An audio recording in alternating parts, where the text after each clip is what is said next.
لقد من الله على المؤمنين إذ بعث فيهم رسولا من أنفسهم يتلو عليهم آياته ويزكيهم ويعلمهم الكتاب والحكمة وإن كانوا من قبل لفي ضلال مبين صدق الله العظيم۔ اللہ رب العزت نے آپ سب حضرات کو جس فیلڈ کے ساتھ، جس میدان کے ساتھ منسلک اور وابستہ کیا ہوا ہے، چاہے آپ کوئی سبجیکٹ بھی پڑھا رہے ہوں، اللہ رب العزت نے آپ کو بعثت نبوی کے مقاصد کے ساتھ جوڑا ہوا ہے، جن مقاصد کے لیے اللہ تعالیٰ نے نبی صلی اللہ علیہ وسلم کو بھیجا تھا۔ ابھی سورہ آل عمران کی آیت 164 کی اللہ نے تلاوت کی توفیق عطا فرمائی، تو اس میں اللہ تعالیٰ نے نبی صلی اللہ علیہ وسلم کی تشریف آوری کے 4 مقصد بتائے۔ لقد من اللہ علی المؤمنین اذ بعث فیہم رسولا من انفسہم، کہ اللہ تعالیٰ نے ایمان والوں پر احسان کیا ہے کہ انہی میں سے رسول اللہ صلی اللہ علیہ وسلم کو بھیجا ہے۔ کیوں بھیجا؟ نمبر 1، یتلو علیہم آیاتہ، تاکہ وہ اللہ کی آیات تلاوت کرے۔ ہمارے مکتب تعلیم القرآن کے اندر یہ بعثت نبوی کا یہ پہلا مقصد پورا ہو رہا ہوتا ہے۔ جتنے بچے پڑھتے ہیں، جتنے طلباء پڑھتے ہیں، اساتذہ پڑھاتے ہیں، وہ سب اس میں مصروف الحمدللہ۔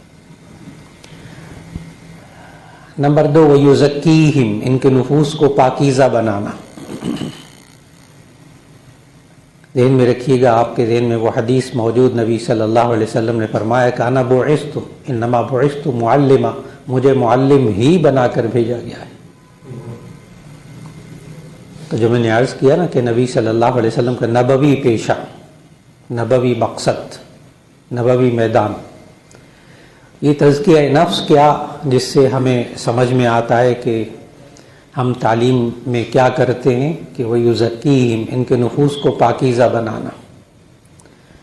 تزکیہ نفس 2 جملوں میں، پھر ہم اصل موضوع کی طرف آئیں گے تاکہ اس موضوع کا لنک پورا واضح ہو جائے کہ یہ جتنی مدرس کی ذمہ داریاں، آگے ہمارا موضوع آ رہا ہے، یہ سب ہماری دینی ذمہ داریاں ہیں۔ قرآن و سنت میں ہمیں ان ذمہ داریوں کی تلقین کی گئی ہے۔ اور تزکیہ نفس کس کو کہتے ہیں؟ تاکہ آگے ذمہ داریوں میں ابھی سے ذہن بن جائے۔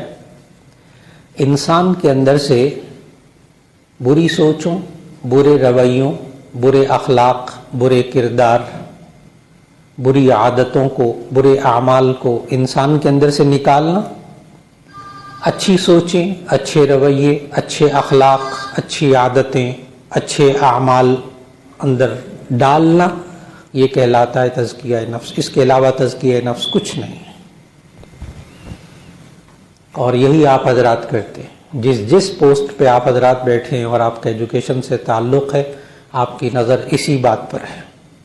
اچھی سوچیں، اچھے رویے، اچھے اخلاق پیدا کرنا آئندہ نسلوں کے اندر، برے رویے، بری سوچیں، برے اخلاق، بری عادتوں سے نکالنا، یہی ہماری اب ذمہ داریاں، اب اسی تھیم میں، اسی تخیل میں، اسی سوچ سے آگے ذمہ داریاں آئیں گی۔ نمبر 3، وَيُعَلِّمُهُمُ الْكِتَابَ، نبی صلی اللہ علیہ وسلم اس لیے تشریف لائے تاکہ کتاب اللہ سیکھیں اور سکھائیں۔ چاہے ایک میتھ پڑھاتا ہو، چاہے ایک انگلش پڑھاتا ہو، چاہے اردو پڑھاتا ہو، جغرافی پڑھاتا ہو، یہ اپنا مقصد پورا کرے۔ وَيُعَلِّمُهُمُ الْكِتَابَ، کتاب اللہ سکھا رہا ہے کہ اللہ نے ہمیں کیا احکامات دیے ہیں۔ نمبر 4، وَالْحِکْمَةَ، دانائی سکھانے کے لیے نبی صلی اللہ علیہ وسلم تشریف لائے۔ دانائی کیا، آج آپ سب حضرات اسی کاوش میں لگے ہوئے ہیں کہ اللہ کے نزدیک حکمت اور دانائی کیا ہے کہ جس چیز کو اللہ نے حلال قرار دیا ہے اس کو حلال سمجھیں، جس کو حرام قرار دیا اس کو حرام سمجھیں۔ حکمت دانائی مکمل ہو گئی۔ ڈگریاں لے لی بڑی بڑی، بڑے قابل ہو گئے، MBBS کر لیا، MBA کر لیا، PhD کر لی، لیکن حلال کو حلال نہیں سمجھ رہا وہ نوجوان، حرام کو حرام نہیں سمجھ رہا، ہم اس کے اندر دانائی نہیں پیدا کر سکے۔ آج بہت سے لوگ سوال کرتے ہیں کہ یہ ہم میڈیا کے دور میں، فتنوں کے دور میں کہاں لے جائیں اس نئی نسل کو، کیا کیسے قابو کریں؟ بہت ان کو حکمت سکھا دیں، دانائی سکھا دیں، کیا معنی؟ اچھائی اور برائی میں تمیز کرنا سکھا دیں۔ یہ فتنے کتنے آ جائیں انشاءاللہ العزیز اللہ تعالیٰ ان کو بچا لے گا۔ ہمارے ہاں المیہ، جو ہماری نسل، نئی نسل کے اندر جو المیہ ہے، جو ہم سے کوتاہی ہوئی بحیثیت استاد ہونے کے، بحیثیت ایک منتظم ہونے کے، وہ یہ ہے کہ ہم نے ان کے اندر اچھائی اور برائی میں تمیز پیدا نہیں کی۔ اس کی پتہ کیا نشانی ہے؟ کہ وہ گناہ کو گناہ نہیں سمجھ رہے۔ یہ نشانی ہے اس بات کی، وہ غلط بات کو غلط نہیں سمجھ رہے۔ آج ان 4 مقاصد کی روشنی میں اب مدرس کی ذمہ داریاں، میں نے کہا کوئی ہو، کوئی سبجیکٹ پڑھا رہا ہو، ہر ایک کی ذمہ داری، صرف اسلامیات نہیں، صرف مکتب تعلیم القرآن کے استاد نہیں۔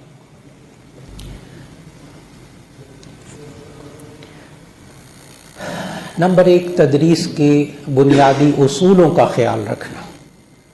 یہ ایک مستقل موضوع ہے الگ سے، لیکن جو تدریس کے بنیادی اصول ہیں، یہ مستقل طور پر ان کا خیال رکھنا، یہ ایک مدرس کی ذمہ داری ہے۔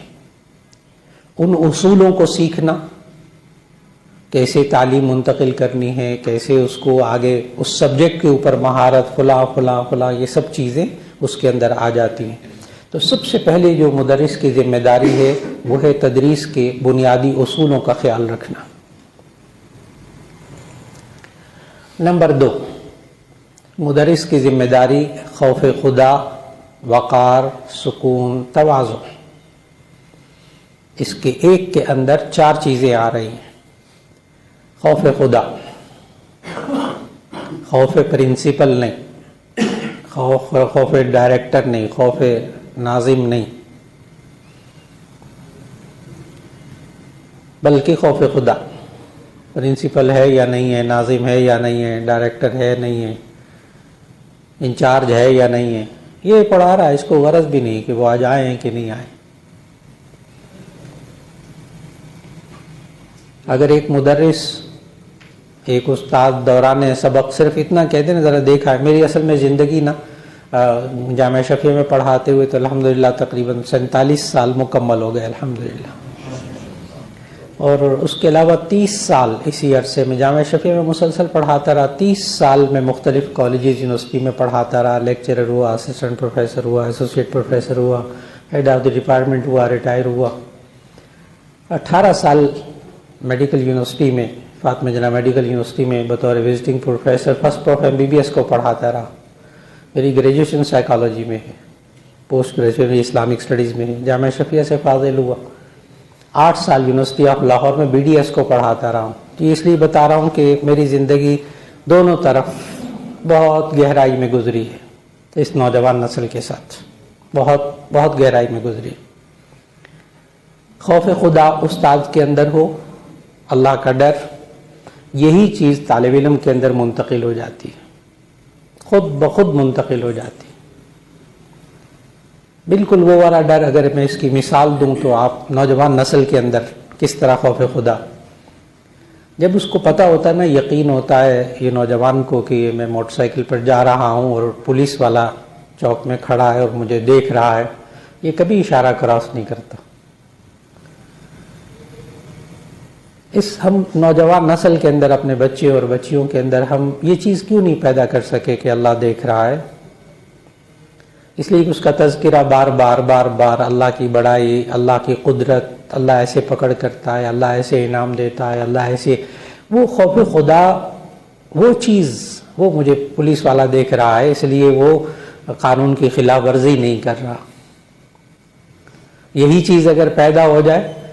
میں اگر مثال دوں، ایک شیخ سعدی رحمۃ اللہ علیہ نے اپنے شاگردوں کی تربیت کی اسی خوف خدا پر، تو پھر ان کا پریکٹیکل لیا۔ اور ہر بچے کو ایک ایک کبوتر دیا، بہت آسان سی مثال، اور کہا کہ جاؤ وہاں چھپ کر ذبح کراؤ جہاں کوئی دیکھ نہ رہا ہو۔ تو سارے شاگرد کبوتر کو ذبح کر کے لے آئے سوائے ایک طالب علم کے۔ ہر ایک سے پوچھا کہاں کہاں جا کر تم نے ذبح کیا، ہر ایک نے کہانی سنائی۔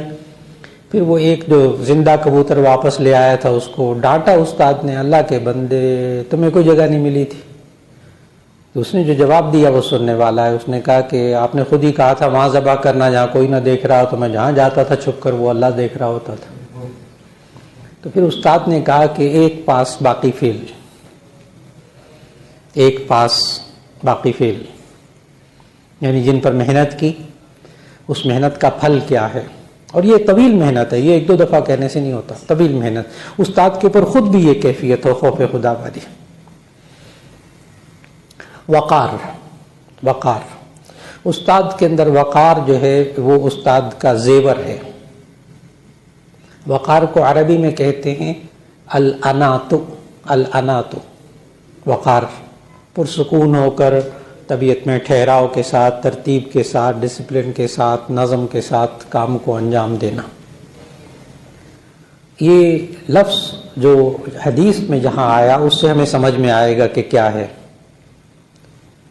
استاد کی طبیعت میں انزائٹی، ڈپریشن، جلد بازی، غصیلا مزاج، یہ سب چیزیں جب جمع ہو جاتی ہیں وقار رخصت ہو جاتا ہے۔ نبی صلی اللہ علیہ وسلم کی خدمت میں ایک وفد آتا ہے، اور اس کا جو سردار تھا، وفد تھا قبیلہ اشج کا، اور اس کے جو سردار تھے ان کا نام منذر تھا، منذر۔ تو جب وہ وفد آیا تو سب ساتھی جتنے بھی تھے وہ اپنی سواریوں سے جلدی جلدی کودے، کودنے کے بعد نبی صلی اللہ علیہ وسلم کی خدمت میں حاضر ہو گئے۔ ظاہر ہے اس کا شوق دیدار کا۔ جو امیر صاحب تھے منذر، انہوں نے جناب اپنا سامان پہلے اتارا، سواریوں کو باندھا، پھر اس کے بعد غسل کیا، پھر کپڑے بدلے، پھر تیار ہو کر پھر وہ جناب وہ گئے نبی صلی اللہ علیہ وسلم کی خدمت میں۔ تو نبی صلی اللہ علیہ وسلم اس وقت جملہ ارشاد فرمایا، اب وقار کو سمجھیے گا، ان فیک لخصلتین یحبہم اللہ، بے شک آپ کے اندر دو خصلتیں ہیں جو اللہ کو بڑی پسند ہے۔ الانات، الانات ایک وقار، ایک وقار، کہ تمہیں اللہ نے تمہیں دو خصلتیں، دو عادتیں دی ہیں جو اللہ کو بڑی پسند ہیں، الحلم والانات، ایک بردباری اور ایک وقار۔ کتنا پرسکون، نظم کے ساتھ، ترتیب کے ساتھ یہ چیز شاگردوں میں منتقل ہوتی ہے، شاگردوں میں منتقل ہوتی ہے، وقار بھی منتقل ہوتا ہے۔ اس وقار کے نتیجے میں طبیعت کے اندر سکون آتا ہے۔ میں نے پھر کہا کہ سکون کیا چیز ہے، اس کو سمجھنا ہوگا۔ سکون خوش طبعی، ہنسنا، بولنا، قہقہ لگانا، قطعاً اس کا نام نہیں ہے۔ سکون کس چیز کا نام؟ ذہن سے دکھ، غم، رنج کے بادل ہٹ جائیں تو اسے سکون کہتے ہیں۔ کامیاب مدرس وہ ہوتا ہے جس کے پاس یہ نعمت موجود ہو۔ یہ وہبی بھی ہے، کسبی بھی ہے۔ وہبی اللہ کی طرف سے عطا کردہ، کسبی یعنی خود محنت کر کے اس چیز کو حاصل کرنا۔ اس کی ٹیکنک بھی میں عرض کرتا ہوں، جو آپ اساتذہ کے ساتھ بھی وہ ٹیکنک ان کو سکھانے کی کوشش کیجیے، بڑا کامیاب مدرس ہو جاتا ہے وہ۔